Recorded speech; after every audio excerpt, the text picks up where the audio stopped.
मी भाग आहे त्याचा, मुळामध्ये याच्यात माहितीचा विषयच येत नाही. एक पक्ष संघटनाचे प्रमुख नेता देशाचा पूर्ण पक्षातील भारतीय जनता पार्टीतील कार्यकर्त्यांच्या गाठीभेटी घेण्याचा हा कार्यक्रम आहे.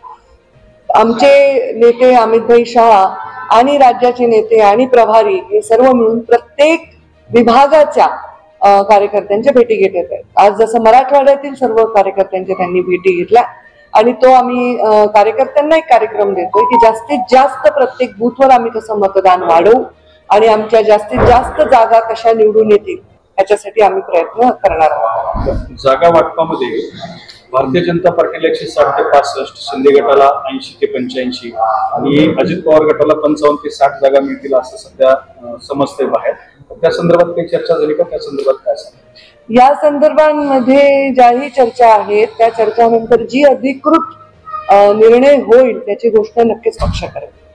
दुसरं आरक्षणाच्या मुद्द्याकडे जर आपण बघितलं तर लक्ष्मण हाके यांचं वाडीबुद्रुकमध्ये आंदोलन सुरू आहे.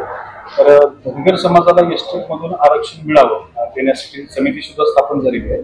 तुमची ही तशीच भूमिका आहे? वेळोवेळी मी भूमिका मांडलेली आहे, अनेक आंदोलनामध्ये सहभागी झालेली आहे. आता याच्यामध्ये जसं प्रत्येक समाजाला आरक्षण कुठल्या कॅटेगरीत मिळावं यासाठी काही कायद्याच्या चौकटी आहेत, त्या चौकटींमध्ये ते बसलं की ते आरक्षण मिळतं. त्याच्यामुळे याच्यामध्ये कुठल्याही गोष्टी कायद्याच्या चौकटीत बसवणं हा महत्वाचा विषय. माझी भूमिका तर वेळोवेळी मांडली अनेक वर्ष, आज थोडीच आहे. आता एकीकडे समिती स्थापन झाली एसटी मधून धनगर समाजाला आरक्षण देण्याची. आता लक्ष्मण हाके म्हणतायत की एसटी मधून धनगर समाजाला किंवा कुणाला आरक्षण देण्याचा राज्यांना अधिकारच नाही. साहजिक आहे, हा विषय बरोबर आहे. जी समिती स्थापन झालेली आहे या समितीवरचे डिटेल्सवर मी आता चर्चा नाही करू शकणार, कारण त्याची अधिकृत माझ्याकडे सगळी माहिती आल्याशिवाय बोलणं उचित नाही. पण हे केंद्र शासन राज्य शासनाच्या प्रस्तावानंतर केंद्र शासनावर याचा विचार होण्याचा एक मला वाटतं एक प्रोसिजर आहे. त्याच्यामध्ये कायद्याने योग्य ती पावलं उचलली जातात. माझं असं म्हणणं आहे की कुठली घटना जेव्हा घडते त्याच्यावर उलट आणि सुलट या चर्चा होतात, घडवल्या जातात. एका चिमुकलीवर अत्याचार झाला तेव्हा त्या अत्याचाराचा कुठेतरी कायद्याने कुठेतरी छडा लावला पाहिजे आणि त्या व्यक्तीला शिक्षा झाली पाहिजे, अशीच सर्वसाधारण लोकांची भूमिका होती. त्या ठिकाणी काय घटना घडल्या, एन्काउंटर कसं झालं याच्याबद्दलचा तपासांती विषय बाहेरच आहे. पण मला असं वाटतं की याच्यामध्ये कुठलाही वेगळा अंगल असण्याचं काही कारण नाही. कधी कधी काही शिक्षा या वेगळ्या पद्धतीने होतात असं दिसत आहे. त्या चिमुकलीवर अत्याचार करणाऱ्या व्यक्तीवर अशा प्रकारे घटना घडली, ही घटना जरी दुर्दैवी असेल तरी न्याय तर लोकांना अपेक्षित होता. आता ह्याच्यावर जी चौकशी होईल त्याच्यातून बाहेर येईल की नेमकं काय आहे. पण पोलिसांच्या अंगावर जर कोणी धावून गेलं तर पोलिसांचंही मनोबल राखणं आवश्यक आहे.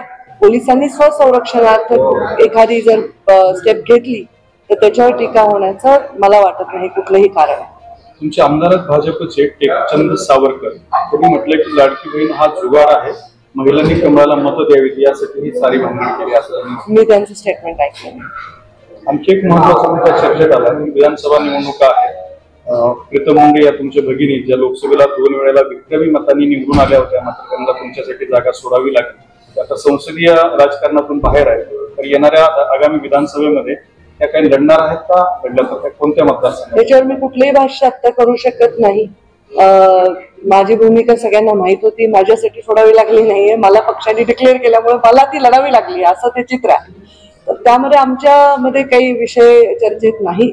पक्ष जो निर्णय घेईल, आता युतीमध्ये मलाच जागा नाही कुठली लढण्यासाठी, त्यामुळे मी विधान परिषदेवर आहे. विषय जेव्हा असा येईल, जेव्हा लढवायची गरज असेल तेव्हा लढू, जेव्हा संघटनेचं काम करायची गरज असेल तेव्हा संघटनेचं काम करू. 5 वर्ष मी देखील संघटनेचं काम केलेलं आहे आणि आमच्यामध्ये त्या प्रकारे आमच्या घरावर ते भारतीय जनता पार्टीचे वर्षानुवर्ष पिढ्यानपिढ्याचे संस्कार आहेत. त्यामुळे जो निर्णय त्यावेळी योग्य वेळी घ्यावा लागेल त्यावेळी तो. तुम्ही काही पक्षाकडे इच्छा व्यक्त केली आहे? नाही, अशी कुठली इच्छा मी कधी स्वतःसाठी केली नाही आणि आता काही करण्याचं मला कुठे कारण वाटलं तर नक्की करेल. नाही, मी अशा काही कुठेही घडलेल्या कुठल्या बॅनरवर टिप्पणी करण्याचं काही कारण नाही. त्याच्यावरूनच बदलापूरच्या घटनेनंतर महायुतीच श्रेयवादासाठी लढाई सुरू आहे. पेढे वाटते, कोणी आम्ही केलं म्हणते एन्काउंटर. असं सुरू आहे. मला नाही वाटत असं कोणी एक संविधानिक व्यक्ती असं करते. हे पब्लिकमध्ये काही रिॲक्शन असेल एखाद्या घटनेमध्ये जसा आक्रोश होता तसं काही कोणी करत असेल, पण कोणी संविधानिक व्यक्ती अशा प्रकार